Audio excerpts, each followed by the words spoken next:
بھاگتی ambulance اور شور مچاتے siren اسرائیل میں زندگی خوف میں مبتلا ایران نے صہیونیوں کے لیے زندگی جہنم بنا دی۔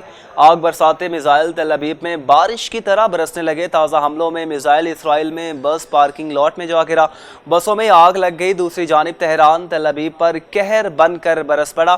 رات گئے ایران کا اسرائیل پر چوتھا بڑا حملہ۔ تل ابیب حیفا دھماکوں سے لرز اٹھا، حیفا ریفائنری بند، 3 ملازمین ہلاک ہوئے۔ ایران کا اسرائیل پر سائبر اٹیک، شہریوں کو پناہ گاہوں میں جانے کے پیغامات موصول۔ ایرانی پاسداران انقلاب کا اسرائیل کے خلاف جدید ڈرونز استعمال کرنے کا اعلان۔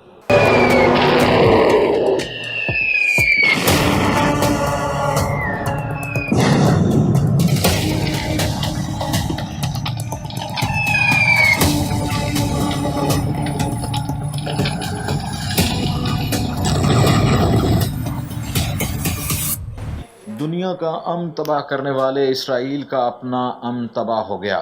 صہیونیوں کے سروں پر میزائلوں کی بارش ہوتی رہی۔ بھاگتی ایمبولینس اور شور مچاتے سائرن، اسرائیل میں زندگی خوف میں مبتلا ہو گئی۔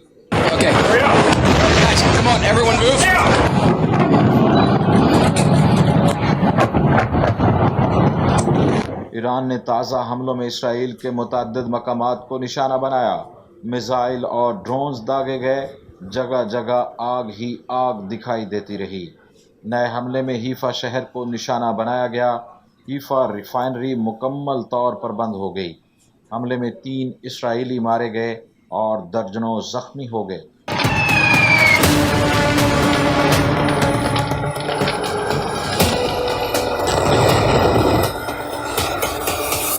میزائل مقبوضہ فلسطینی علاقوں میں بھی داغے گئے۔ فوجی انٹیلیجنس مراکز کو نشانہ بنایا گیا۔ تل ابیب اور یروشلم میں دھماکوں کی آوازیں سنائی دیں۔ ایران کی جانب سے مزید میزائل حملے متوقع ہیں۔